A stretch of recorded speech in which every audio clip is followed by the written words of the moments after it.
አርእስተ ዜና የአዲስ አበባ ከተማ እስልምና ጉዳዮች ከፍተኛ ምክር ቤት ያከናወናቸውን ስራዎች በተመለከተ መግለጫ ሰጠ። የተንዒም መስጂድና የመድረሳ ማዕከልን በአዲስ መልክ ለመገንባት የግንባታ ማስጀመሪያ ስነ ስርዓት ተከናወነ። በዑመር ኢብኑ አልኸጣብ መስጂድ የበጎ ፈቃደኞች የሶስተኛ ዙር የደም ልገሳ መርሃ ግብር ተደረገ። ፈጥኖ ደራሽ ኃይሉ በተከታታይ በፖርት ሱዳን ባደረሰው ጥቃት መሰረተ ልማቶች ላይ ጉዳት መድረሱ ተገለጸ። በሳውዲ አረቢያ ሁለት ግለሰቦች በነፍሳት መግደያ መርዝ አንድን ሰው ህይወት በማጥፋት ወንጀል ተቀጡ። የሳውዲ ባለስልጣናት በህገወጥ መንገድ ሐጃጆችን በአምቡላንስ ያጓጉዙ የተገኙ ግለሰቦችን በቁጥጥር ስር መዋላቸው ተሰማ። በህንድና በፓኪስታን መካከል የተፈጠረውን ጦርነት ለማስቆም ድርድሮች እየተካሄዱ መሆናቸው ተገለጸ።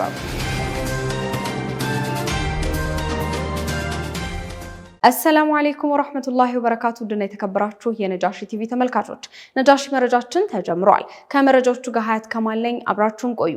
የአዲስ አበባ ከተማ እስልምና ጉዳዮች ከፍተኛ ምክር ቤት ያከናወናቸውን ስራዎች በተመለከተ መግለጫ ሰጥቷል። በምክር ቤቱ አዳራሽ በተሰጠው መግለጫም ባለፉት 3 ዓመታት በምክር ቤቱ የተሰሩ ስራዎች ተነስተዋል። ዝርዝሩን ኢማን መሐመድ ታቀርብልናለች።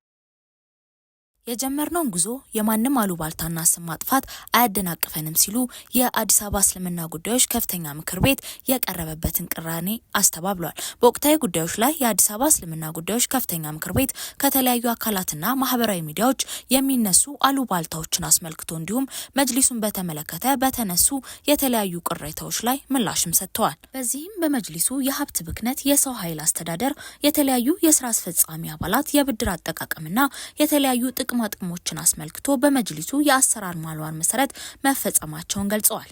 ማንም ተቀጣሪ ሰራተኛ ስራ ላይ ባለበት ጊዜ የኤችአር ማኑዋሉ በሚፈቅደው ምክንያት ብድሮችን ይወስዳል። ሰራተኛ ብድር የምንሰጠው የ3 ወር ብድር ነው። ግን በበጀት አመቱ ውስጥ ተከፍሎ የሚጠናቀቅ ሰራተኛ ሊያገባ ይችላል፣ ሰው ሞቶበት ሊሆን ይችላል፣ ሌሎች ማህበራዊ ጉዳዮች ሊያጋጥሙት ይችላሉ። በዚህ ሂደት ውስጥ በማመልከቻ ተጠይቆ ማመልከቻዎቹ ተመርቶባቸው በበጀት አመቱ ውስጥ የሚጠናቀቅ 2016 ላይ የተጠየቀ ብድር በ2016 በጀት አመት ሰኔ 30 ላይ እንዲጠናቀቅ ተደርጎ ለሰራተኞች ብድር የመስጠት ስራዎች ይሰራሉ። ይሄንንም ያነሳውበት ምክንያት ከዚህ ጋር በተያያዘ የሚነሱ ጉዳዮች ስላሉ የጠራ እይታ ሊኖረን ስለሚገባ ነው። ሌላው የምክር ቤቱ ከፍተኛ አመራሮች የስራ አስፈጻሚ አባላት ሊሆኑ ይችላሉ፣ በስራ አስኪያጅ ጽህፈት ቤት ደረጃ ሊሆን ይችላል። ወደ ውጭ ሀገር ለምክር ቤቱ ስራ ይሄዳሉ። ወደ ውጭ ሀገር ሲኬድ በውጭ ምንዛሪ የሚከፈላቸው ክፍያ አለ። ይሄ ክፍያ በአበል ደረጃ አይደለም፣ በብድር ደረጃ ነው የሚከፈለው። ለሐጅ መስተንግዶ ሲኬድ፣ ለሌሎች ለስልጠናዎች በተለይ ቱርክ አካባቢ ላይ ሌሎች ኳታር አካባቢ ላይ ያሉ ስልጠናዎች አሉ፣ ከአቅም ግንባታ ጋር በተያያዘ ማለት ነው። አመራሮች በግል በኩል አፕላይ አድርገው የሚያገኟቸው በምክር ቤቱ በኩልም ደግሞ የሚመጡ ስልጠናዎች አሉ። እነዚህ ሰዎች ሲሄዱ ስልጠናቸው የተሳለጠ ይሆን ዘንድ ምክር ቤቱ በውጭ ምንዛሪ ክፍያዎች እንዲፈጸሙ ያደርጋል። እነዛ ክፍያዎች በበጀት አመቱ ውስጥ ተመልሰው የሚከፈሉ ናቸው። አሁን ላይ በዚህ ዘርፍ ላይ እዳ ያለበት የምክር ቤት አመራርም ሰራተኛም የለም። የአዲስ አበባ መጅሊስ በቅርቡ የሚካሄደው ምርጫ የተሳካ ከማድረግ አንጻር አስፈላጊውን ድጋፍ እያደረገ እንደሆነም አስታውቋል። የምርጫ አስፈጻሚ አካላት በተወሰኑ ቡድኖች ተጽዕኖ ስር ወድቋል የሚለውን ሀሳብ በተመለከተ አስፈላጊውን ማጣራት አድርገን ማስተካከያ እናደርጋለን ሲሉ ተደምጠዋል። በምርጫ አስፈጻሚ ቦርድ በኩል በከተማ ደረጃ ከተዋቀረው የሚቀርቡ ጥያቄዎችን በሙሉ ምላሽ እየሰጠ ይገኛል። በሙሉ ማለት ይቻላል። አንድ አይነት ሐሳብና አስተሳሰብ ያላቸው ሰዎች ናቸው። እንዲያው ምሁራን በሚል ሽፋን የመጡበት ሁኔታ አለ የሚለው ነገር እሱም እንደ ቅሬታ ከተነሳ ማህበረሰባችን ዘንድ ለምርጫ ቦርዱ እናቀርባለን። ለጠቅላይ ምክር ቤቱ የምርጫ ቦርድም አካል እናቀርባለን። እየተባለ ያለው በዚህ ልክ ነው። እንዴት ነው እናንተ ያያችሁትና የተመለከታችሁት? በምን መልኩ ልታስሄዱ ፈልጋችኋል? ነገ ላይ የሚመጣው ችግር አልታያችሁም ወይ ብለን እናስባለን። በስራ አስፈጻሚዎች መካከል አለመግባባትና የስራ መልቀቅን አስመልክቶ በሰጡት ምላሽ ስራቸውን በአግባቡ የማይፈጽሙ የስራ አባላት ሲኖሩ ወይ ደግሞ መልቀቅ የሚፈልጉ አባላት ካሉ አሰራሩ በሚጠይቀው አግባብ ተፈጻሚ እንደሚሆንም ገልጸዋል። በአዲስ አበባ እስልምና ጉዳዮች ከፍተኛ ምክር ቤትና በፌዴራል መጅሊስ መካከል አለመግባባቶች እንዳሉ ለተነሱላቸው ጥያቄ ምላሽ ሲሰጡ ተናበን እየሰራን ነው ብለዋል። ግንኙነታችን ከፌዴራል ጋር ሁላቸውም ተናግረዋል። በጣም በጥሩ ሁኔታ ነው ያለነው። ጥሩ ሁኔታ ነው ያለነው። ግን የፌዴራል ራሱን የቻለ በአገሪቱ ደረጃ የሚሰራቸው ነገሮች አሉ፣ የሚያያቸው ነገሮች አሉ። በዛ ደረጃ የታያቸውና የሚሰሩትን ነገር እኛ ገብተን ለምን ማለት አንችልም። እኛ ጋር ደግሞ የሚመጣውን መምሪያ ተቀብለን ስራ ላይ እናውላለን። አንዳንድ ነገሮች ደግሞ ምናልባት የሚቸግሩ ነገሮች ከሆኑ ሂደን ከነሱ ጋር ቁጭ ብለን ለምን ብለን ተወያይተን ያንን ነገር በመፍታት ላይ ያው እየሰራን ነው ያለው። አሁን ያለውን የአዲስ አበባ መጅሊስ አመራር ከምርጫ በፊት በአዲስ አመራር ለመተካት ይታሰባል፣ ይሰማል። መጅሊሱ በአንድ ቡድን ተጽዕኖ ስር ወድቋል። በዚህ ላይ ምን ምላሽ አላችሁ ለሚሉና ሌሎች ከነጃሺ ቲቪ ለቀረቡ ጥያቄዎች ምላሽ አልተሰጠባቸውም። ምርጫው ፍትሃዊ እንዲሆን ሁሉንም ህዝበ ሙስሊም ያሳተፈ እንዲሆን ጥረት እያደረጋችሁ መሆኑን አይተናል። ነገር ግን ቅድምም ወንድሜ እንዳነሳው የወጣቶችን አደረጃጀት በመጠቀም ምርጫው ላይ ተጽዕኖ ለመፍጠር ጥረት እየተደረገ ነው። የአንድ ቡድን ወይም አንድ አመለካከት ያላቸው አካላት በምርጫው አሸንፈው እንዲወጡ የታሰቡ እቅዶች እንዳሉ ይነገራል። እዚህ ላይ ምላሽ ቢሰጥበት ከዚህም ጋር ተያይዞ መጅሊሱም ላይ ተጽዕኖ የሚፈጥሩ አንድ አይነት አመለካከት ያላቸው አካላት እንዳሉ እንሰማለን እና ይሄም ግልጽ ቢሆን እንደ አንድ የሁሉንም ህዝበ ሙስሊም ፍላጎት እና መብት እንደሚያስከብር ተቋም እዚህ ላይ ምን እየሰራችሁ ነው? ሌላ ከኮሪደር ልማት ጋር ተያይዞ ብዙ የከተማው ማህበረሰብ በተለይ ህዝበ ሙስሊሙ በልማት ተነስቷል። ያ የኮሪደር ልማት ተገቢ ቢሆንም ነገር ግን ከልማት ከተነሱበት አካባቢ ወደ ሌላ አካባቢ ሲሄዱ አዲስ ማህበረሰብ አዲስ የሆነ አኗኗር እንደመፍጠራቸው የራሳቸው ቤተ እምነት እንዲኖራቸው ማድረግ ያስፈልጋልና ሌሎች የእምነት ተቋማት በዚህ መልኩ ተነስተው የሄዱ የልማት ሰዎቻቸውን አማኞቻቸውን ቤተ እምነት በመገንባት ስራ እየሰሩ ነው። መጅሊስ እነዚህን ሙስሊም ወገኖቻችን ቤተ እምነት እንዲኖራቸው ከማድረግ አንጻር ምን አይነት ስራ እየሰራችሁ እንደሆነ ማብራሪያ ቢሰጥበት። ሌላው በማህበራዊ ሚዲያውን መነጋገሪያ ከሆኑት ጉዳዮች መካከል ይሄ መጅሊስ ቅድም እንደተገለጸው በምርጫ ሳይሆን በሹመት የተመደበ ነው። አሁንም አንዳንድ የሚሰሙ ነገሮች አሉ። አዳዲስ አመራር ሊመጣ ነው፣ ይሄ አመራር በሌላ ሊተካ ነው የሚል ወሬዎች አሉና በእርግጥ ነው ወይ ይሄ አመራር በሌላ ሊተካ ታስበዋል ወይ? የምታውቁትስ ነገር አለ ወይ የሚለውን ምላሽ እንድሰጡበት የሚል ነው። አመሰግናለሁ።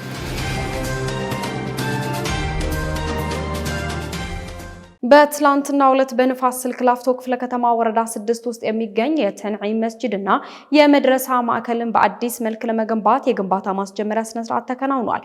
ዝርዝሩን ኢማን መሐመድ አሰናድተዋለች። በንፋስ ስልክ ላፍቶ ክፍለ ከተማ ወረዳ 6 ውስጥ የሚገኘው የተንዒም መስጂድና መድረሳ ማዕከል በአዲስ መልክ ለመገንባት የግንባታ ማስጀመሪያ ስነ ስርዓት ተከናወነ። የግንባታ ማስጀመሪያና የመሰረት ድንጋይ የማስቀመጥ መርሃ ግብር ላይ የአዲስ አበባ ከተማ እስልምና ጉዳዮች ከፍተኛ ምክር ቤት ፕሬዝዳንት ክቡር ዶክተር ሻሃጂ አማን ኤባ እንዲሁም የምክር ቤቱ ዋና ጸሐፊ፣ የወረዳ አስተዳደሮች እንዲሁም የአካባቢው ማህበረሰቦች ተገኝተዋል። በመርሃ ግብሩ ላይ የተለያዩ ወረዳውን የወከሉ ከፍተኛ አመራሮች የተገኙ ሲሆን የወረዳ 6 አስተዳደር አቶ ሀብታሙ ኡመር የመስጂዱ መገንባት ለሙስሊሙ ማህበረሰብ ብቻ ሳይሆን ለከተማዋ እድገትና ውበት የራሱ አስተዋጽኦ ስለሚኖረው ወረዳችን ሁለንተናዊ መልኩ ድጋፍን ያደርጋል ሲሉም ገልጸዋል። ሆኖም የሁላችን የሆነውን መስጂድ ሰርተን በጋራ በደስታ እንደጀመርነው በደስታ እንደምናስመርቅ ሙሉ እምነት አለኝ።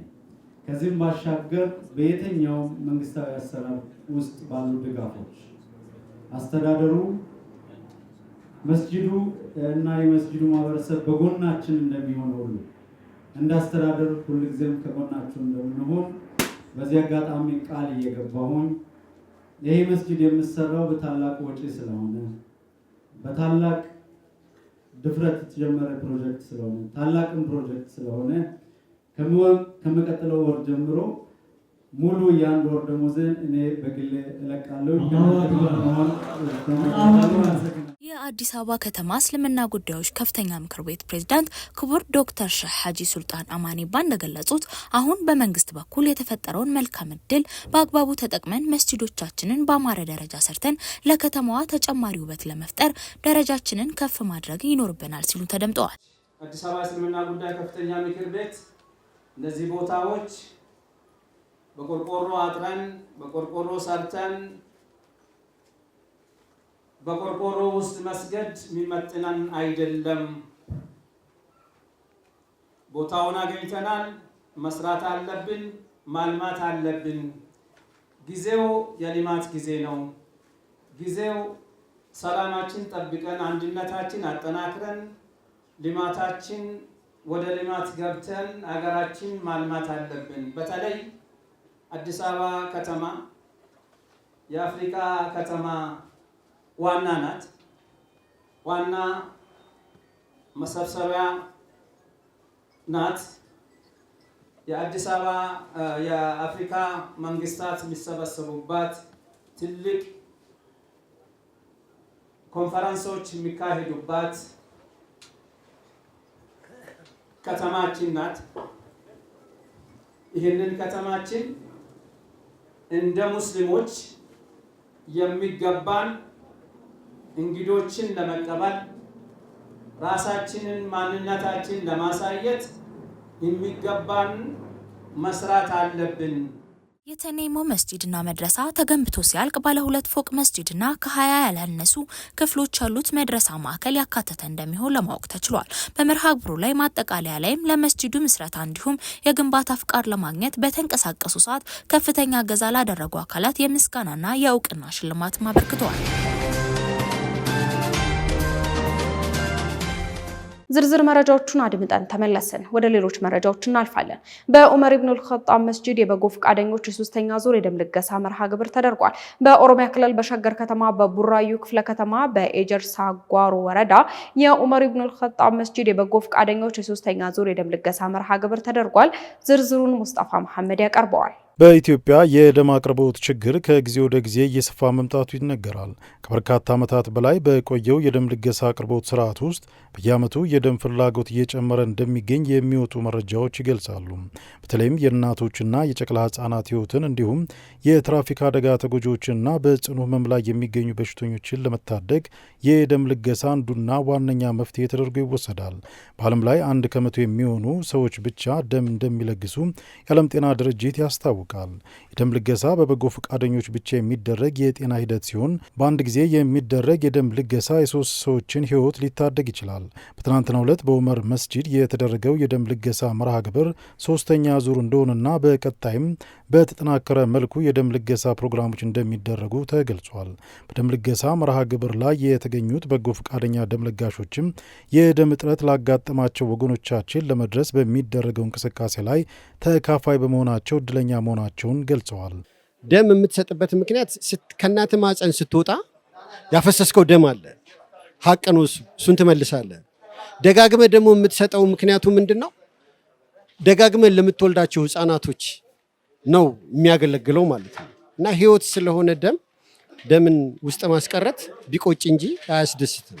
መስጠቱ ያስደስታል።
የኡመር ኢብኑል ኸጣብ መስጂድ የበጎ ፈቃደኞች ጀማዓና የኢትዮጵያ የደምና ህብረ ህዋስ ባንክ አገልግሎት በጋራ በመተባበር የተዘጋጀው ሶስተኛው ዙር የደም ልገሳ ወገኖቻችን ለሚያጋጥማቸው የደም እጥረት መፍትሄ ይሆን ዘንድ የኡመር መስጂድ ምዕመናንና የአካባቢው ማህበረሰብን በማስተባበር የተደረገ የደም ልገሳ እንደሆነም አዘጋጆቹ ተናግረዋል።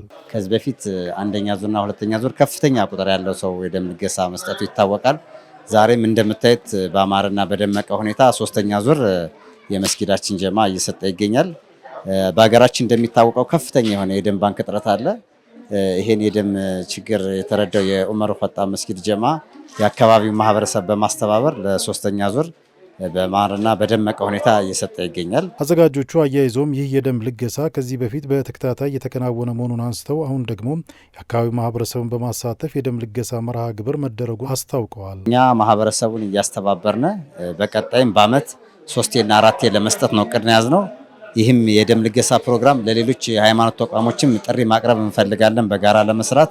ሌሎችም እኛ ብቻ የምንሰጠው ደም በቂ አይደለም። ይህ የደም ልገሳ ተጠናክሮ መቀጠል አለበት። የኛ ዘመቻ ብቻ በቂ አይደለም።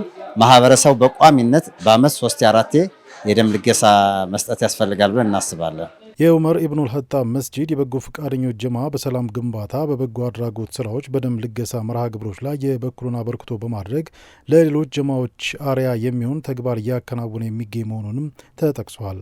አንድ ሰው በሚለግሰው ደም የሰውን ውድ ህይወት ማትረፍ ይችላልና ሁሉም በተገኘው አጋጣሚ ደም መለገስ ይኖርበታል ሲሉ መልእክታቸውን አዘጋጆቹ አስተላልፈዋል። በመርሃ ግብሩ ላይ የመንግስት ከፍተኛ አመራሮች፣ መሻይዎች፣ ዑለሞችና ጥሪ የተደረገላቸው የአካባቢው ማህበረሰብ ተገኝተውበታል።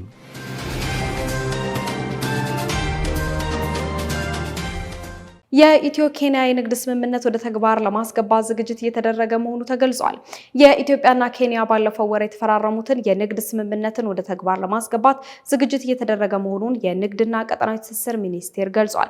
ስምምነቱ በድንበር አካባቢ የሚገኙ ዜጎች ከመሀከል ሀገር በቀላሉ ማግኘት የማይችሏቸውን ምርቶች በጠረፍ ንግድ እንዲያገኙ ለማስቻል ያለመ መሆኑን የንግድና ቀጠናዊ ትስስር ሚኒስቴር የኮሚኒኬሽን ጉዳዮች ዳይሬክተር ወንድሙ ፍላቴ ገልጸዋል። በስምምነቱ መሰረትም የጠረፍ ንግዱ ከኢትዮጵያ ድንበር በ50 ኪሎ ሜትር እንዲሁም ከኬንያ ድንበር በ100 ኪሎ ሜትር ርቀት ውስጥ ያሉ አካባቢዎችን ይሸፍናል። በጠረፍ አካባቢ ንግዱ የሚቀርቡ ምርቶችን በተመለከተ ከቁም እንስሳትና የእንስሳት ተዋጽኦ፣ አትክልትና ፍራፍሬ፣ አዝዕርት፣ የምግብ ዘይት፣ መጠጦች፣ የቆዳና የቆዳ ውጤቶች፣ አልባሳትና ጫማዎች፣ የቤት መገልገያና የመዋቢያ ቁሳቁሶች ውጪ ሌሎች ምርቶችን መገበያየት እንደማይቻል ዳይሬክተሩ አስረድተዋል። ስምምነቱ የምርት አቅርቦት እንዲሳለጥ፣ ህገወጥ ንግድና ኮንትሮባንድን ለመከላከል፣ ሰላምና ደህንነትን ለማረጋገጥ እንዲሁም የህዝብ ለህዝብ ግንኙነትን ለማጠናከር ከፍተኛ ሚና ይኖረዋል ብለዋል። አቶ ወንድሙ የንግድ ስምምነቱን ወደ ትግበራ ለማስገባት የጠረፍ ንግድ አሰራር መመሪያን ከማዘጋጀት ጀምሮ የንግድ ፍቃድ መስጠትን የመሳሰሉ የቅድመ ዝግጅት ስራዎች እየተከናወኑ መሆናቸውን ነው የተናገሩት። የኢትዮጵያ የውጭ ንግድ እንዲሳለጥ፣ ምርቶች ከህግ አግባብ ውጪ ከሀገር እንዳይወጡ የጠረፍ አካባቢ ማህበረሰብ የበኩላቸውን ድርሻ እንዲወጡ ጥሪ አቅርበዋል።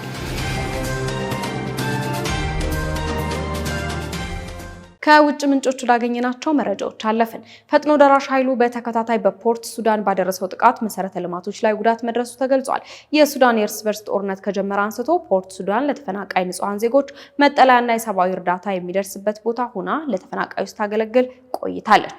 የፈጥኖ ደራሽ ኃይሉ በተከታታይ ቀናት በፖርት ሱዳን ላይ ባደረሰው ጥቃት የአየር ማረፊያን ጨምሮ የነዳጅ ዲፖዎች፣ የሲቪል መኖሪያዎች እና ወሳኝ የተባሉ መሰረተ ልማቶች ላይ ጉዳት ደርሷል። በዚህ ጥቃት በፖርት ሱዳን የነበረው አንጻራዊ ሰላም ሰላም ስጋት ላይ እንዲወድቅም አድርጎታል። ከ2 ዓመት በላይ በሱዳን የእርስ በርስ ግጭት የሚታመሰው ህዝብ ለዳግም ፍርሃትና መፈናቀል ተዳርጓልም ተብሏል። አሁን ላይ ፈጥኖ ደራሽ ኃይሉ እያደረሰ ያለው ጥቃት የዓለም አቀፉን ህግ የሚጥስ እንደሆነ እየተነገረ ይገኛል። እንደዚህ አይነት የፈጥኖ ደራሽ ጥቃቶች በፖርት ሱዳን ውስጥ ለሚንቀሳቀሱ ዓለም አቀፍ ግብረሰናይ ድርጅቶች ሲቪሎች አደጋ ላይ የሚጥል መሆኑም ተወስቷል። ይህ በእንዲህ እንዳለ በሱዳን አልፋሻር ፈጥኖ ደራሹ ኃይል ባደረሰው ጥቃት 7 ሰላማዊ ሰዎች ህይወታቸው ማለፉ ተገልጿል። በምዕራብ ሱዳን የሰሜን ዳርፉር ግዛት ዋና ከተማ በሆነችው አልፋሻር ፈጥኖ ደራሽ ኃይል 7 ሲቪሎችን መግደሉን የሱዳን ጦር አስታውቋል። ትናንት ማገባደጃ ላይ የጀመረው የፈጥኖ ደራሹ ጥቃት በመኖሪያ ሰፈሮች ላይ ያነጣጠረ ሲሆን 2 ሴቶችንና ህጻናትን ጨምሮ 7 ሰዎች ህይወታቸው ሲያልፍ ቢያንስ 15 ሌሎች ወደ ሆስፒታሎች ተወስደዋል።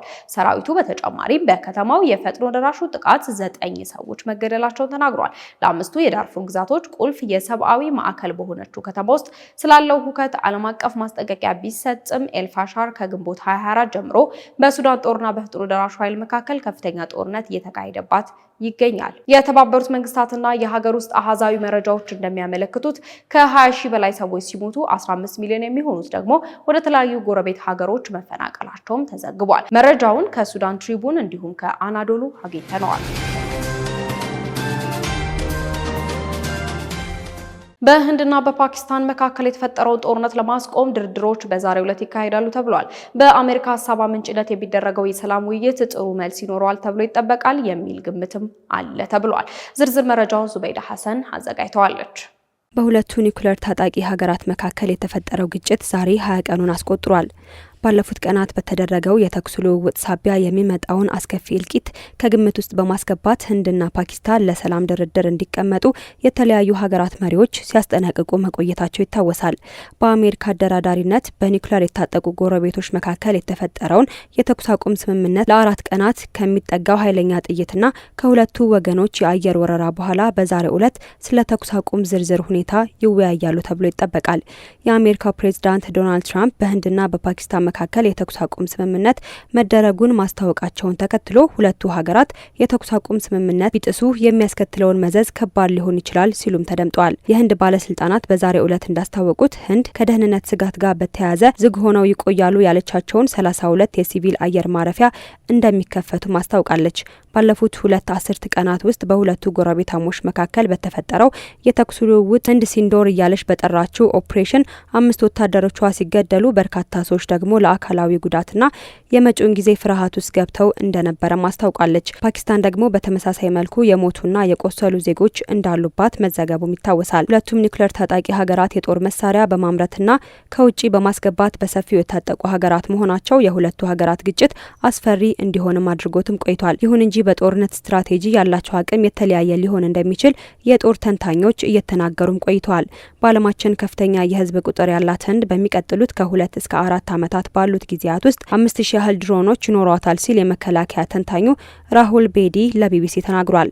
ባለፈው የአውሮፓውያኑ ዓመት ህንድ 31 የጦር መሳሪያ የሚታጠቁ ሲጋርዲያን የተባሉ ከፍ ብለው መብረር የሚችሉና የአየር ላይ ረጅም ሰዓታት መቆየት የሚችሉ ድሮኖችን ከአሜሪካ ለመግዛት ስምምነትም ተፈራርማለች።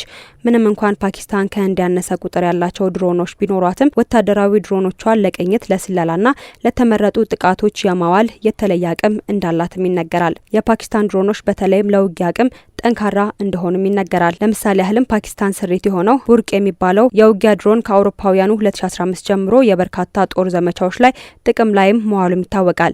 በተጨማሪም ዘመናዊ ድሮኖችን ከቱርክና ከቻይና ማስገባትም ችላለች። የፓኪስታን ሚሳኤል ፕሮግራም ረጅም ርቀት የሚጓዝ ተወንጫፊና በጦር ግንባሮች ውስጥ ጥቅም ላይ የሚውል ስልታዊ ተወንጫፊ እንዲሁም የአጭርና የመካከለኛ ርቀት ሚሳኤሎችንም የሚያካትት እንደሆነም ይነገራል። የህንድ ሚሳኤሎች ደግሞ የተለያዩ አይነቶችን የሚያካትቱ ሲሆን እነዚህም ከ250 እስከ 600 ኪሎ ሜትር ርቀት የሚጓዙ ከ1200 እስከ 8000 ኪሎ ሜትር የሚወነጨፉ እንዲሁም የተለያዩ አይነት ያላቸው ተምዘግዛጊ ሚሳኤሎችንም ያካትታል። ምንም እንኳን ህንድ በሚሳኤል ትጥቋ ከፓኪስታን የበለጠች ብትሆንም በወሳኝ የኒውክሌር ጦር መሳሪያ በኩል ግን ሁለቱም አገራት ተመሳሳይ አቅም ያላቸው አውዳሚ ጦር መሳሪያም ታጥቀዋል። ፓኪስታን የኒውክሌር ጦር መሳሪያዎችን የምትገነባው ከተቀናቃኟ ህንድ ጋር በመፎካከር ሲሆን ህንድ ደግሞ ዋነኛ ትኩረቷን ቻይና ላይ በማድረግ ነው የረጅም ርቀት የጦር መሳሪያዎችን የምትገነባውም ተብሏል። ህንድ በፓኪስታን ላይ ከፍታ በነበረው ጦርነት ላይም የአሜሪካን እገዛ አገኛለሁ ብላ ብታስብም እንዳሰበችው ሳይሆንላት መቅረቱም ይታወሳል። ህንድ ከአሜሪካ ድጋፍ አገኛለሁ የሚል ተስፋ የሰነቀችው ከቻይና ጋር ባላት ይፋ ያልወጣ ፍጥጫ ሳቢያ እንደሆነም ይነገራል። ቻይና በበኩሏ ህንድ በፓኪስታን ላይ ስታደርግ በነበረው ጦርነት ለፓኪስታን ድጋፏን ስታሳይም ቆይታለች። የአሜሪካው ፕሬዚዳንት ዶናልድ ትራምፕ በህንድና በፓኪስታን መካከል ጦርነት ከተጀመረ የሚመጣው እልቂት በጣም ከባድና አሰቃቂ ሊሆን እንደሚችል በማሰብ ለህንድ ድጋፋቸውን ከመስጠት ተቆጥበውም ቆይተዋል። እንዲያውም ሁለቱ ሀገራት የሰላም ስምምነት እንዲያደርጉ ጥሪያቸውን ሲያቀርቡ መቆየታቸውም ይታወሳል። በዚህ መሰረትም ባሳለፍነው ሳምንት መጨረሻ ላይ የተኩስ አቁም ስምምነት ካደረጉ በኋላ ከሁለቱም ወገን ምንም አይነት ታሪያ ጥቃት እንዳልተደረገም ተነግሯል። በዛሬው ዕለትም የሚደረገው ስምምነት በሁለቱ ሀገራት መካከል ዘላቂ ለውጥን ያመጣል ተብሎ ይጠበቃልም ተብሏል። መረጃው የቢቢሲ ዋን ኒውስ እና ኤንዲቲቪ ነው።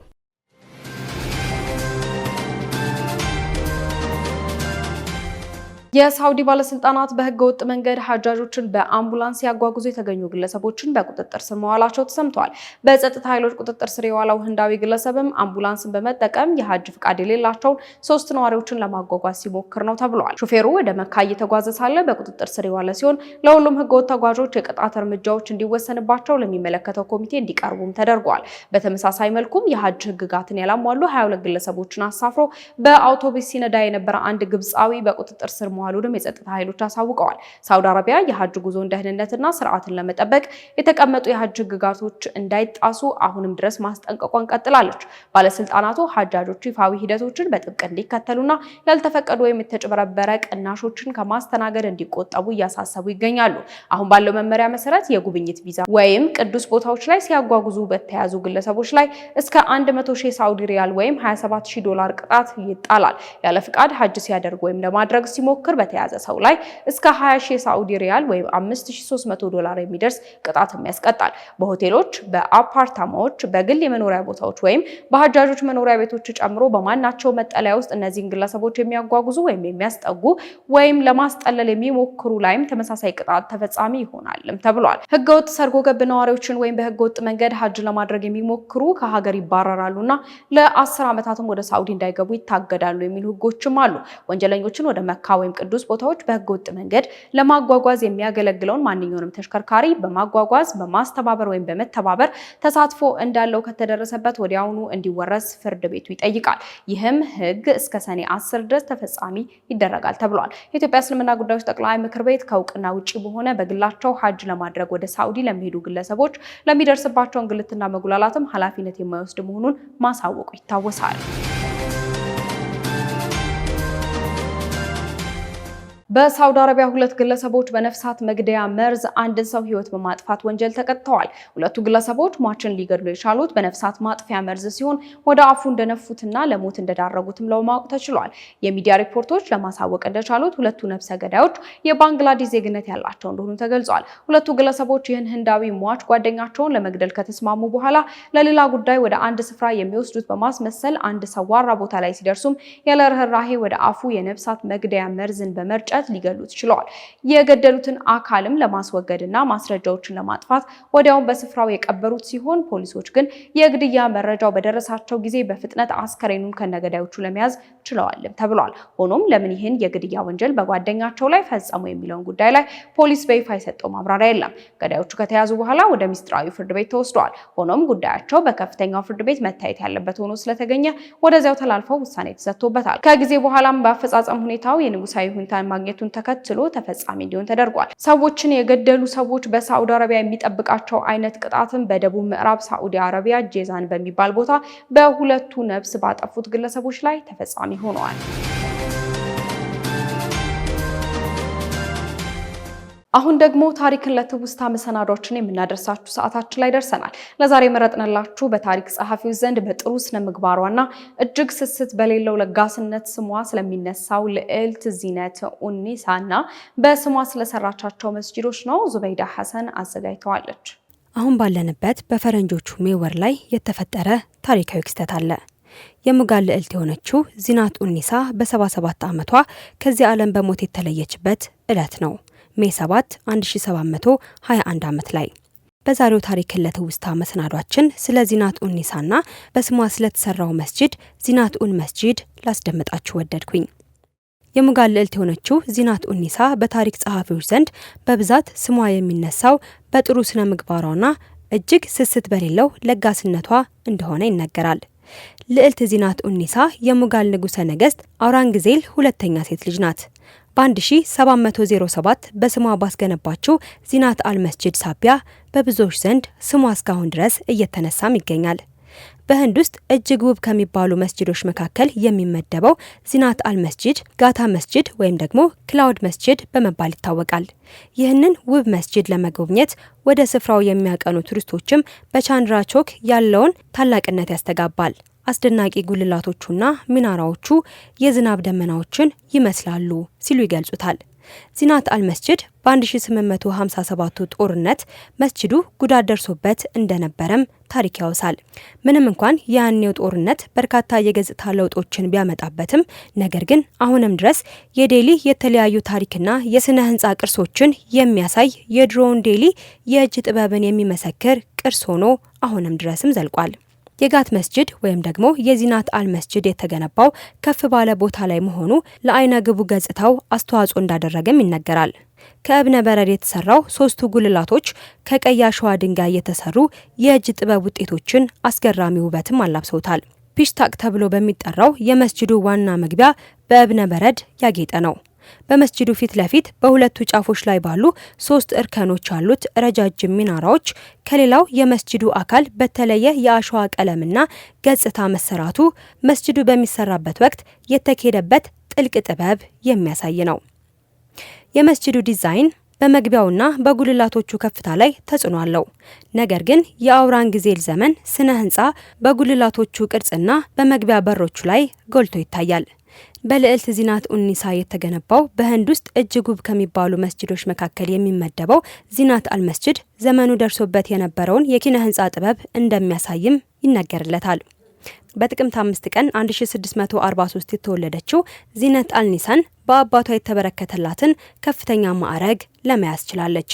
እንደ እህቷም የእስልምና ትምህርትን ለመማርም በቅታለች። ከአባቷ የተሰጣትን ከፍተኛ ማዕረግ በመጠቀምም በርካታ ሰላማዊ ስራዎችን በመስራትና በለጋስነቷ በብዙዎች ዘንድም ትነሳለች። ከዛም ባለፈ ለኪነ ህንጻ ጥበብ ባላት ፍቅር ሳቢያ በውበቱ ተጠቃሽ የሆነ መስጂድ በስሟ ለማስገንባትም በቅታለች። ኋላ ላይም በ77 ዓመቷ አሁን ባለንበት በሜይ ወር ላይ በ7ኛው ቀን በ1721 ዓመት ላይ ህይወቷ ሲያልፍ በዚሁ ባሰራችው ዚናት አልመስጂድ ውስጥ ቀብሯ እንደተደረገም በታሪክ መዝገብ ላይ ሰፍሮ ይገኛል። ውድና የተከበራችሁ የነጃሺ ቲቪ ተመልካቾች ነጃሺ መረጃችን የተከታተላችሁት ይመስል ነበር። ከመረጃዎቹ ጋር ሀያት ከማል ነበርኩ። ሰላም አለይኩም ወራህመቱላሂ ወበረካቱ።